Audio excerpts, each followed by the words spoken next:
네, 안녕하세요. 개발자 입장에서 바라본 디자인 시스템이라는 주제로 발표를 하게 된 GDG 2425 데브렐로 활동하고 있는 안은소라고 합니다. 반갑습니다.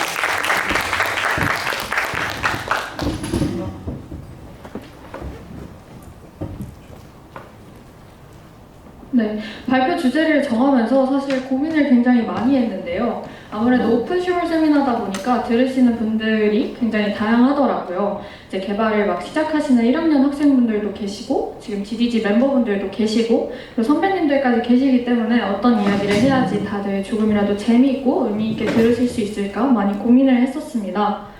그런데 결국 제가 많이 고민하고 제일 흥미롭게 느꼈던 주제에 대해 이야기를 해보는 게 저도 진심을 담을 수 있고 들으시는 분들도 그게 더 전달되지 않을까 싶어서 오늘은 제가 직접 겪었던 문제에서 시작해서 많이 배우고 실험해 볼 수 있었던 디자인 시스템이라는 주제를 들고 왔습니다.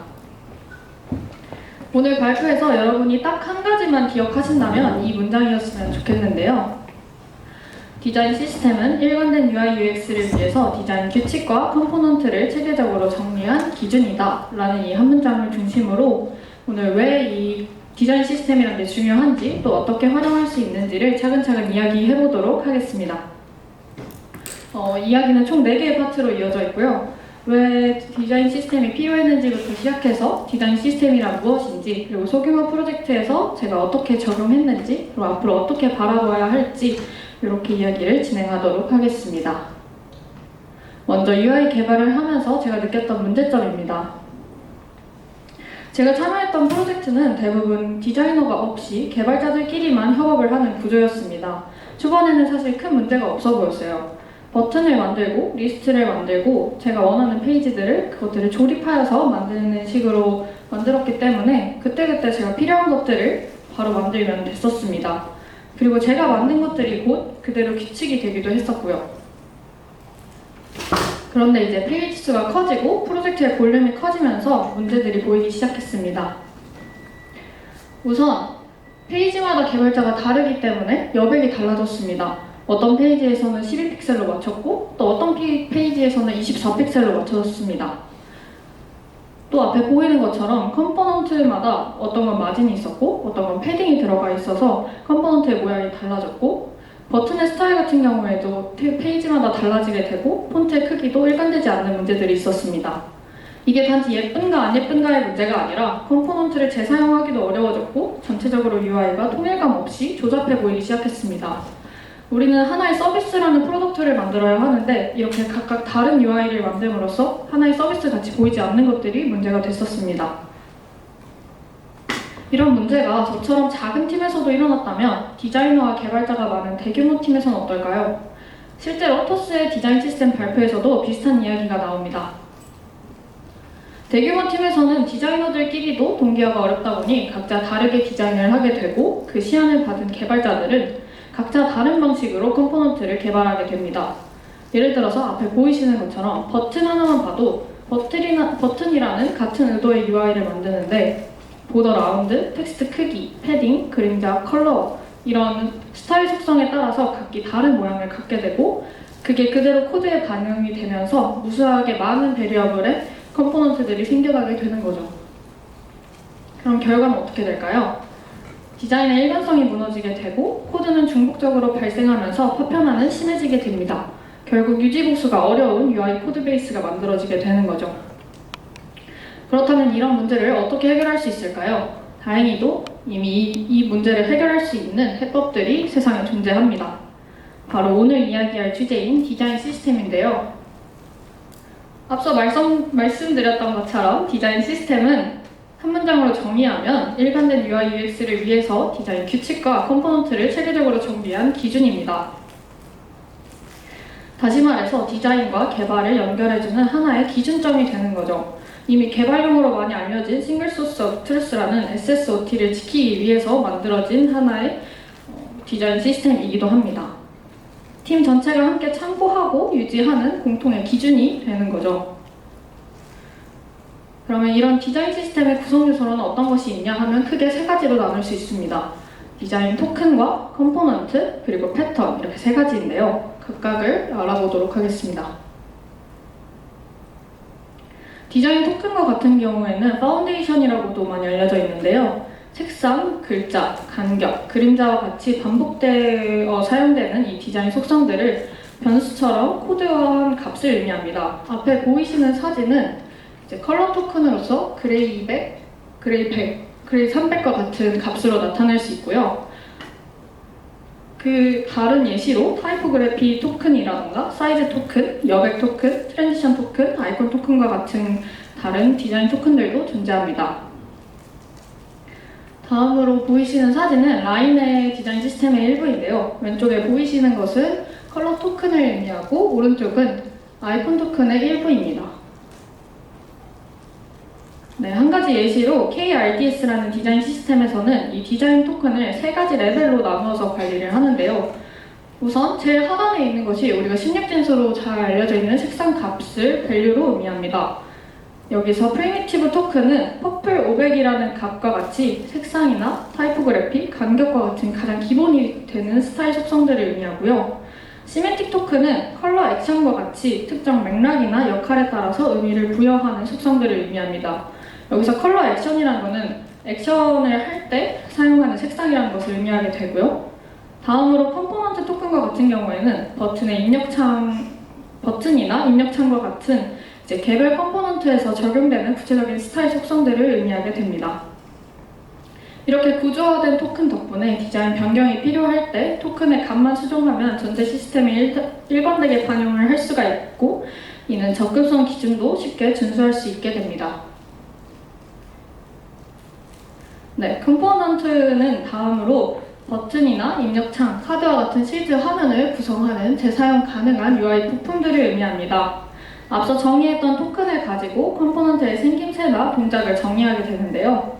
앞서 보이시는 화면은 조금 화질이 안 좋긴 하지만 토스에서 디자인 시스템에서 사용하는 일부를 가져왔습니다. 버튼 컴포넌트를 정의하는데요. 좌측에 보이는 구분선은 색상을 구분합니다. 그래서 네 가지 색상으로 구분하는데요. 프라이머리와 다크, 레인저, 라이트 총 네 가지 색상으로 구분하고 그리고 열에서는 노머, 프레스드, 디세이블, 로딩 총 네 가지 상태로 버튼을 구분하게 됩니다. 이렇게 컴포넌트를 구분하는 옵션들을 디자인 토큰이라고 부르고 이 버튼의 옵션들을 다 합쳐서 이 버튼 하나를 이루는 것을 우리는 버튼 컴포넌트라고 부르게 됩니다. 여기서 주목할 점은 버튼이 무수히 많은 베리어블을 갖는 것들이 아니라는 점입니다. 컴포넌트의 옵션에 제약을 줌으로써 컴포넌트의 일관성을 가져오게 되고 이는 재사용성을 획득할 수 있게 됩니다. 다음으로 패턴은 여러 컴포넌트가 특정 목적이나 상황에 맞게 조합되어서 사용되는 방법을 의미합니다. 앞서 우리가 컴포넌트는 옵션을 통해서 생김새를 제약했다면 이번에 패턴은 사용처를 제약하게 됩니다. 예를 들어서 앞서 보이는 것처럼 프라이머리 파란색 버튼과 데인저라는 빨간 버튼이 존재하는데요. 이 파란색 버튼은 화면 전체에서 하나만 사용이 되면서 CTA 역할을 하는 용도로 사용이 됩니다. 예를 들어서 한 페이지에서 다음 버튼이 눌릴 때 이 파란색 버튼을 사용한다라는 의미를 갖게 되는 거죠. 다시 정리해보면 우리는 디자인 시스템을 이렇게 만들 수 있습니다. 우선 피그마에서 컬러나 타이포그래피, 아이콘과 같은 디자인 토큰들을 정의해줍니다. 다음으로 피그마의 컴포넌트 기능을 통해서 스테이트나 타입과 같은 베리어블을 주어서 컴포넌트를 정의할 수 있습니다. 마지막으로 각 컴포넌트의 코드를 스토리북과 같이 사용하여서 디자이너와 개발자가 한눈에 관리를 할 수 있게 됩니다. 이렇게 디자인 토큰과 컴포넌트, 패턴이라는 세 가지가 유기적으로 연결되어서 디자인 시스템이 팀 전체의 공통 기준의 역할을 하게 됩니다. 덕분에 개발자와 디자이너가 모두 같은 언어로 소통을 하면서 더 쉽고 더 빠르게 더 좋은 UI, UX를 만들어내게 됩니다. 지금까지는 디자인 시스템이 왜 필요하고 어떻게 구성되어 있는지를 설명드렸는데요. 그런데 이런 생각이 드실 수 있어요. 대규모 팀의 경우에는 그게 가능하겠지만 소규모 프로젝트에서는 굳이 필요한가? 라는 의문이 드실 수 있습니다. 그래서 제가 직접 사용해봤습니다. 앞서 성구님이 말씀해 주셨던 솔루션 챌린지라는 이벤트가 있었는데요. 여기에서 제가 소규모 프로젝트에서 토큰, 컴포넌트, 패턴 구조를 작게나마 적용을 해봤습니다. 우선 좌측과 같이 컬러 팔레트를 기준으로 컬러 토큰을 지정해 주었고요. 그 다음에 우측에 보이시는 것과 같이 타이포그래피 토큰도 설정했습니다.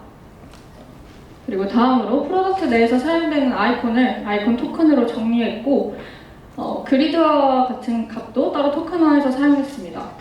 저희는 소규모 프로젝트이기 때문에 사실 스페이스나 아니면 여백 같은 토큰도 따로 토큰화할 수 있지만 굳이 너무 불필요한 비용이라는 생각이 들어서 일부는 제외했습니다. 다음으로 이 토큰들을 옵셔널하게 조합해서 컴포넌트를 구성했습니다. 저희는 프로젝트 구조상 주니어와 시니어 두 파트로 나뉘는 화면이기 때문에 각 파트별로 사용하는 컴포넌트를 구분하여서 정리를 하였고 이 두 파트 외에 공통으로 쓰이는 컴포넌트는 별도로 디렉토리로 분리해서 사용하였습니다. 그리고 저희는 이렇게 만든 컴포넌트들을 마치 블록을 조립하듯이 필요에 따라 끼워 넣으면서 페이지를 구성했습니다. 이렇게 해서 제가 디자인 시스템을 적용한 이야기는 마무리가 되었고요. 이렇게 디자인 시스템을 적용해 보았지만 이거는 완전한 디자인 시스템이라고 보기는 어렵습니다. 그러나 확실히 작게나마 시스템적으로 기준을 세우고 UI를 구성하는 것만으로도 생산성과 일관성이 올라간다는 장점은 분명히 존재했습니다. 앞서 말씀드린 UI가 일관되지 않은 문제들을 확실히 해결할 수 있는 디자인 시스템은 도구로서의 역할을 분명히 했습니다. 그러나 아직도 이 디자인 시스템이 모든 프로젝트에서 반드시 필요한가라는 의문은 사라지지 않는데요. 소규모 팀이나 빠르게 반복해야 하는 사이드 프로젝트 같은 경우에는 정리화하고 문서화하는 것 자체가 오히려 부담이 될 수도 있습니다. 앞서 말했던 문제들을 해결해주는 좋은 도구인 디자인 시스템은 한계와 현실적인 문제도 존재하는데요. 다음에 두 가지 이유가 있습니다. 우선 첫 번째는 문서화와 유지에 부담이 간다는 점인데요. 디자인 시스템을 처음 도입하게 되면 처음에는 깔끔하고 좋아 보입니다. 그런데 시간이 지나면서 시스템이 이 실제 코드와 점점 달라지게 되고 문서도 업데이트되지 않으면 오히려 혼란의 원인이 됩니다. 특히 소규모 팀이나 아니면 빠른 개발이 필요한 사이드 프로젝트 같은 경우에는 이 시스템을 관리한다는 것 자체가 버거운 일이 될 수 있는 거죠. 또 다른 하나는 유연성의 딜레마라는 문제인데요. 엄격한 시스템의 경우에는 디자인 제약이 높아짐으로써 UI 파편화가 감소하고 이로써 재사용성이 증가하면서 개발 생산성이 증가한다는 장점이 분명 존재합니다. 그러나 반대로 시스템이 너무 촘촘하게 짜이게 되면 새로운 아이디어나 실험을 하기 어렵다는 문제가 생기는데요. 새로운 UI를 만들려고 할 때 그거는 시스템에 없으니까 안 돼요와 같은 이런 말들이 나올 수 있는 거죠. 우리가 협업을 더 편리하게 하고자 도구로 사용하는데 이게 기준이 아니라 목표가 되어버리는 상황들이 오게 되는 겁니다. 따라서 대기업이나 스타트업, 사이드 프로젝트 등 팀의 규모나 상황에 맞게 적용하는 것들이 필요하고 이에 따라서 유연성을 갖고 적용하는 것이 필요합니다. 모든 팀이 구글이나 토스처럼 거대한 시스템을 만들 필요는 없는 거죠. 그렇다면 우리는 어떻게 받아들이고 적용해야 할까요? 디자인 시스템은 완성품이 아니라 계속 발전하는 도구입니다. 팀에 맞는 최소한의 규칙부터 시작해서 점차 확장하고 개선해 나가는 것이 중요합니다. 그리고 무엇보다 팀원 모두가 함께 고민하고 함께 만들어 나가는 이 과정이 디자인 시스템의 진정한 가치라고 생각합니다. 이렇게 해서 오늘 제가 발표를 준비하면서 찾아봤던 참고 자료이고요. 이렇게 해서 발표를 마치도록 하겠습니다. 감사합니다.